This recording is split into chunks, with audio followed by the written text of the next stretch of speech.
है, किंतु कलियुग में ऐसा होना कठिन है।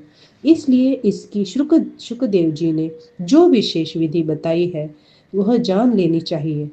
कलियुग में बहुत दिनों तक चित्त की वृत्तियों को वश में रखना, नियमों में बंधे रखना और किसी पुण्य कार्य के लिए दीक्षित रहना कठिन है। इसलिए सप्ताह श्रवण की विधि है। श्रद्धा पूर्वक कभी भी श्रवण करने से अथवा माघ मास में श्रवण करने से जो फल होता है वही फल श्री शुकदेव जी ने सप्ताह श्रवण में निर्धारित किया है। मन के असंयम, रोगों की बहुलता और आयु की अल्पता के कारण कथा तथा कलियुग में अनेकों दोषों की संभावना से ही सप्ताह श्रवण का विधान किया गया है। जो फल तप, योग और समाधि से भी प्राप्त नहीं हो सकता वह सर्वांग रूप में सप्ताह श्रवण से सहज में ही मिल जाता है। सप्ताह श्रवण यज्ञ से बढ़कर है, व्रत से बढ़कर है, तप से कहीं बढ़कर है, तीर्थ सेवन से तो सदा ही बड़ा है, योग से बढ़कर है, यहाँ तक कि ध्यान और ज्ञान से भी बढ़कर है। अजी, इसकी विशेषता का कहाँ तक वर्णन करें?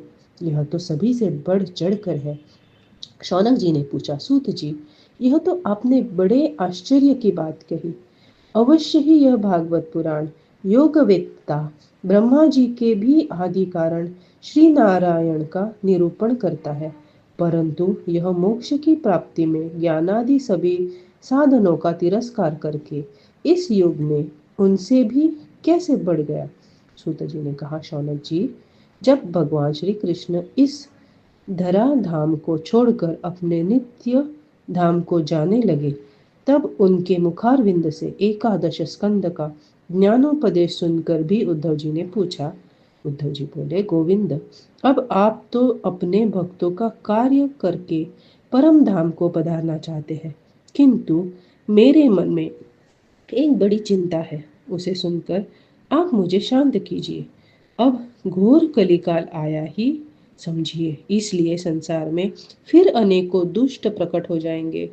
उनके संसर्ग से जब अनेकों सत्पुरुष भी उग्र प्रकृति के हो जाएंगे तब उनके भार से दबकर यह गो रूपिणी पृथ्वी किसकी शरण में जाएगी? कमल नयन, मुझे तो आपको छोड़कर इसकी रक्षा करने वाला कोई दूसरा नहीं दिखाई देता। इसलिए भक्तवत्सल, आप साधुओं पर कृपा करके यहाँ से मत जाइए। भगवान आपके निराकार और चिन्मात्र होकर भी भक्तों के लिए ही तो यह सगुण स्वरूप धारण किया है। फिर भला आपका वियोग होने पर वे भक्तजन पृथ्वी पर कैसे रह सकेंगे? निर्गुणोपासना में तो बड़ा कष्ट है, इसलिए कुछ और विचार कीजिए। प्रभास क्षेत्र में उद्धव जी के यह वचन सुनकर भगवान सोचने लगे कि भक्तों के अवलंब के लिए मुझे क्या व्यवस्था करनी चाहिए। शौनक जी, तब भगवान ने अपनी सारी शक्ति भागवत में रख दी। वे अंतर्धान होकर इस भागवत समुद्र में प्रवेश कर गए। इसलिए भगवान की साक्षात शब्दमयी मूर्ति है। इसके सेवन, श्रवण, पाठ अथवा दर्शन से ही मनुष्य के सारे पाप नष्ट हो जाते हैं।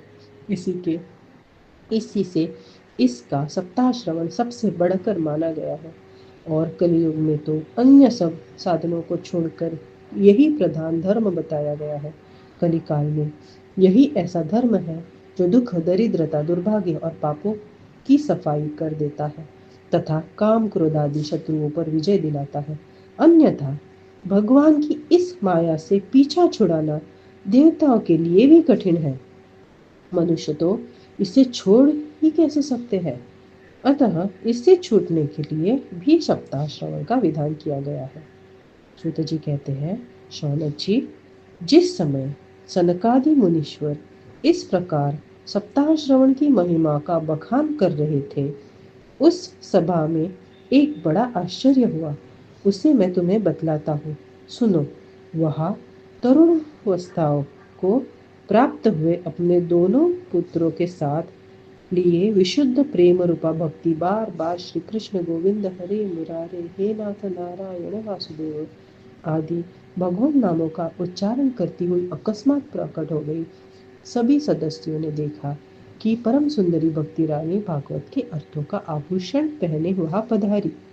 मुनियों की उस सभा में सभी यह तर्क वितर्क करने लगे कि ये यहाँ कैसे आई, कैसे प्रविष्ट हुई।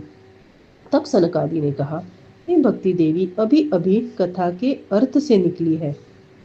उनके ये वचन सुनकर भक्ति ने अपने पुत्रों समेत अत्यंत विनम्र होकर सनत कुमार जी से कहा।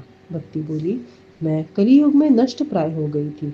आपने कथामृत से सींच कर मुझे फिर पुष्ट कर दिया।